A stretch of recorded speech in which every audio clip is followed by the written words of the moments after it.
I came home expecting a quiet Sunday nap, but found 20 half-dressed strangers cannonballing into my private pool while Karen sipped wine on my lounger like Cleopatra hosting a Roman bathhouse. I didn't scream. I didn't argue. I just locked the gate from the outside, turned around, and smiled as the screams began. That morning had started out like any other. The sun was climbing lazily over the pine trees behind my ranch-style home, and I had just finished loading up my truck with supplies after an early morning trip to the farmer's market. I had left at 6 and figured I'd be home before lunch. My property was gated, fenced, and marked as private. I lived at the far edge of our neighborhood, close enough to be on the HOA's radar, but just far enough that most folks didn't wander near unless they had a reason. Apparently, Karen had found one. As I turned onto my gravel driveway, something immediately felt off. There were cars parked haphazardly along the shoulder. A red minivan blocked part of my gate. A food truck I had never seen before idled by the hedge, playing loud pop music. Confused, I slowed to a crawl. That's when I saw it. Balloons. A cluster of neon pink balloons bobbing near my pool gate. The faint scent of barbecue hung in the air. I blinked, thinking I must be hallucinating from the heat. But the closer I got, the more absurd it became. There were people. Everywhere. Teenagers doing flips off my diving board. A woman in a sun hat directing a group of children toward a snack table I certainly didn't set up. My own pool towels were laid out like a beach resort. And there, seated in my wooden lounge chair with her crusty flip-flops kicked off and sunglasses perched high on her head, was Karen. Karen lived 2 houses over. She was the self-appointed queen of our HOA, a woman who held more garage sale permits than friends and had once threatened to fine me for painting my mailbox a shade too dark. Now, she sat by my pool with a glass of white wine like this was some kind of social club. I parked quietly. Rage hummed low in my chest, but I kept it buried. I knew better than to cause a scene in front of guests. I walked around the side of the house, careful to stay out of view from the pool. My side gate, which I always locked, was wide open. She must have forced it. Or maybe picked the lock. Either way, she'd entered without permission. I reached the main gate latch from the outside, gave it a test pull, and confirmed what I already suspected. My guests, if you could call them that, were about to become a very confused and very wet audience. I slipped the padlock through the gate latch and secured it in place. Click. Then I walked back to my porch, pulled out my phone, and switched to the pool camera feed. I'd installed those cameras after Karen once claimed she saw a raccoon in my yard and filed a complaint about vermin. Thank God for HOA pettiness. It always pushed me to prepare for war.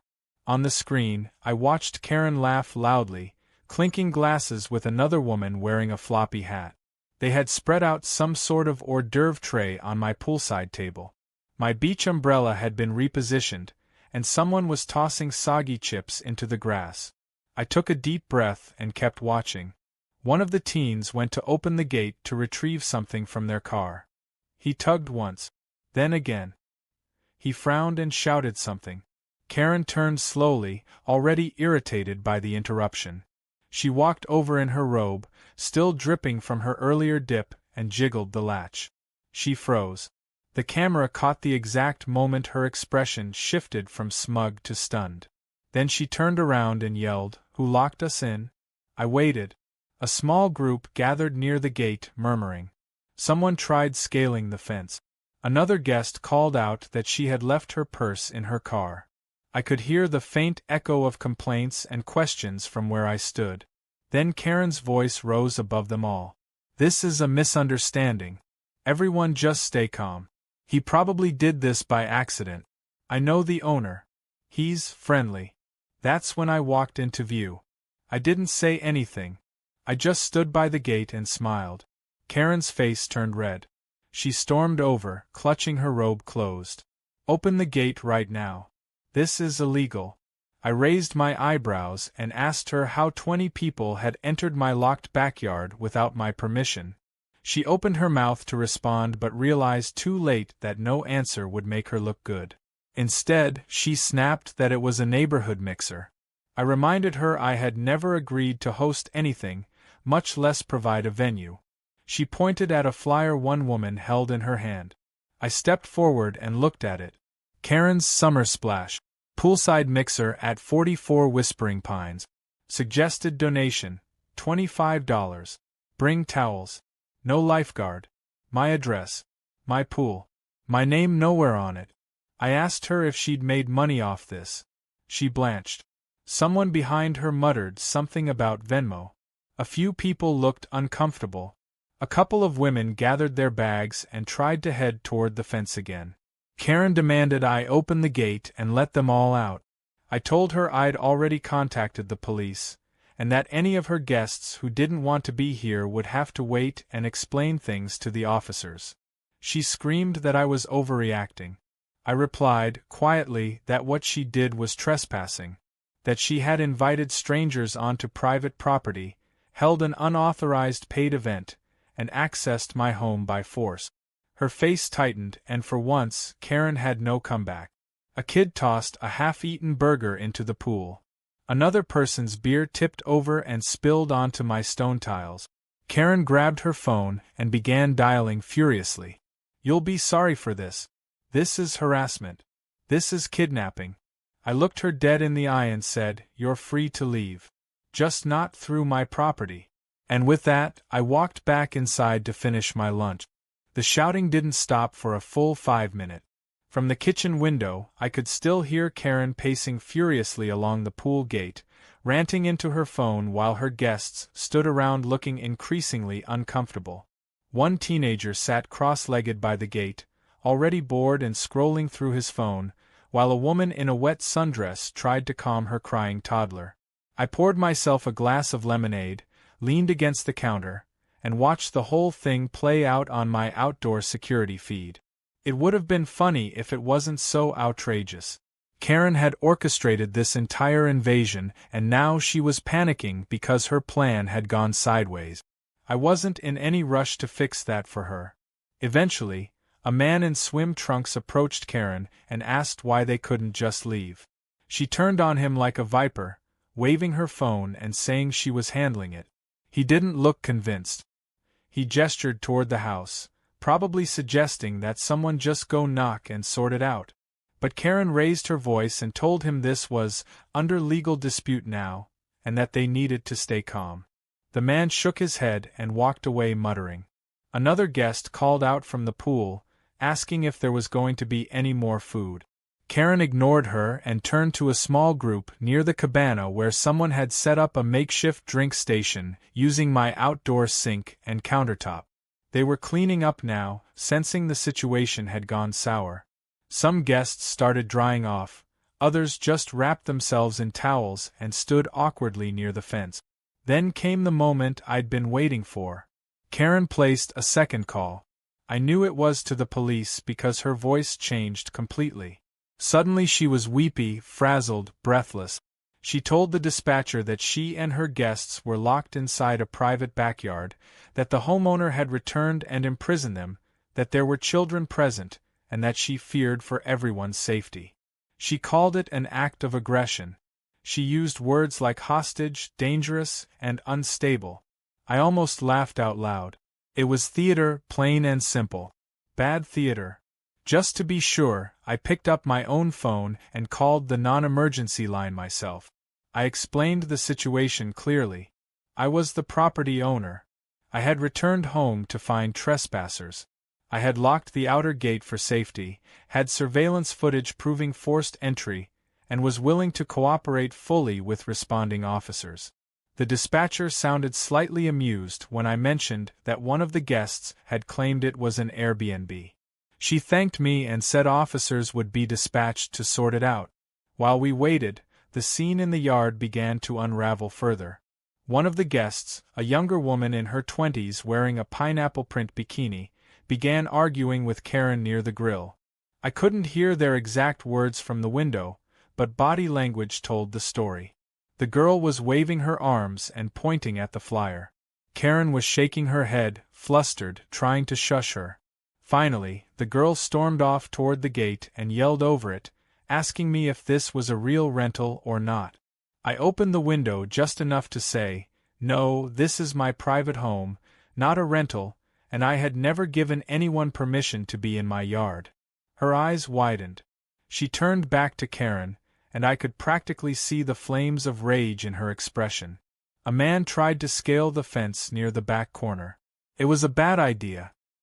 He got one leg over before losing his balance and tumbling back into a hedge, tearing his shorts and skinning his knee on the decorative stones. Karen rushed over, probably afraid of a liability lawsuit. He cursed her out and hobbled away toward the pool deck, limping and holding his leg. Another guest offered him a towel, which he waved off angrily. The mood had gone from festive to furious in under 30 minutes. Then came the sound of sirens. Not blaring, but that low, familiar whoop of a police cruiser announcing arrival. 2 patrol cars pulled up outside the gate. Karen immediately ran over and began waving frantically. I came out the front door with my phone in one hand and my ID in the other. The lead officer met me halfway up the drive.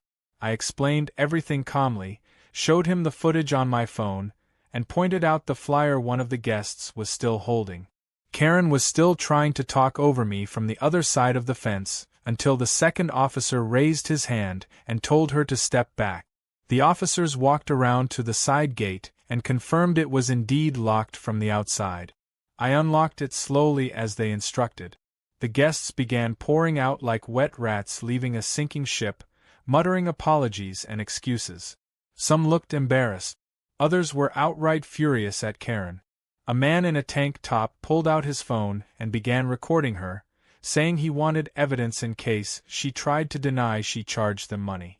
She turned on him too, her voice shrill and cracked now from all the yelling. Her authority had collapsed.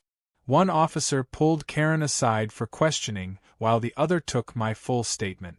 I told them everything: the unlocked gate, the unexpected guest, the printed flyers, the social media posts I had just pulled up. It was all clear. Karen had hosted a full event on private property without permission and had possibly collected money for it. That turned it from trespassing to something much closer to a criminal offense.